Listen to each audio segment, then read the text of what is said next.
जीवन में किसी के चले जाने से या कुछ खो जाने से हम अक्सर उदास हो जाते हैं। यह मनुष्य का स्वभाव है, पर हमें यह नहीं भूलना चाहिए कि यह दुनिया की रीत है। जब जिस समय हमारे पास है अनमोल है। एक दिन की बात है, आरूही सुबह पार्क में टहलते हुए जा रही थी। तभी उसे एक रोती हुई बच्ची मिली। आरूही ने उससे उससे रोने का कारण पूछा, तो लड़की ने बताया कि वह जिस गुड़िया से मिल रही थी वह इसी पार्क में कहीं खो गई है।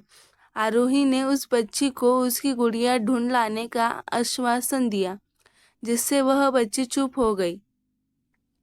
आरोही ने गुड़िया ढूंढने के लिए समय मांगा और और फिर दूसरे दिन गुड़िया लाने का वादा करके वहां से चली गई। पर गुड़िया ना तो आरोही को मिली, ना ही उस बच्ची को।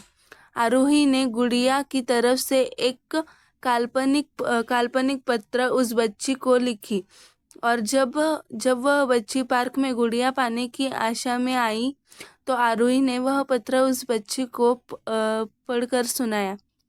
पत्र इस प्रकार का था, कृपया रोना मत। मैं समय समय पर उस गुड़िया के बारे में तुम्हें लिखती रहूंगी, बस तुम रोना मत। अब आरोही रोज उस खोई हुई गुड़िया की तरफ से काल्पनिक पत्र लिखने लगी और लगभग रोज रोज ही उस बच्ची को पढ़कर सुनाती, जो कि यात्रा का काल्पनिक वर्णन हुआ था। आरोही ने इस काल्पनिक लेकिन रोचक वर्णन ने उस बच्ची को रोने नहीं दिया। वह खुशी खुशी अपनी गुड़िया की घुमकड्डी के किस्से सुनने लगी।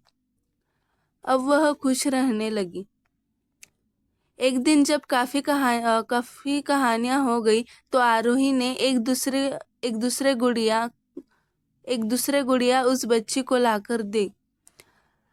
जाहिर है वह गुड़िया बदली हुई थी। उस बच्ची को अपनी खोई हुई गुड़िया जैसे नहीं लगी, तो वह आरोही की ओर देखने लगी। आरोही अनजान बनते हुए गुड़िया में चिपकी एक चिट को निकाल कर पढ़ने लगी। उसमें लिखा हुआ था, यह मैं हूँ, तुम्हारी वाली गुड़िया जो पार्क में खो गई थी। दुनिया भर की लंबी यात्रा की वजह से मैं थोड़ी बदल गई हूँ। बच्ची को इस गुड़िया और आरोही पर विश्वास हो गया। वह गुड़िया लेकर घर चली गई। वर्षों बाद जब वह बच्ची बड़ी हो गई तो एक दिन वह अपने अलमारी में कुछ ढूंढ रही थी, तो उसका ध्यान उसी गुड़िया पर गया जो आरोही ने उस दिन दी थी। बचपन की बातें यह करके वह हंसने लगी। उसे सब समझ आ चुका था कि आरोही ने कैसे उसका मन रखा। उसने उस गुड़िया पर फिर प्यार आने लगा। वह उसे बड़े गौर से देखने लगी। तभी उसकी नज़र गुड़िया की फ्रॉक की आस्तीन में छुपे हुए एक छोटे से पत्र पे गई।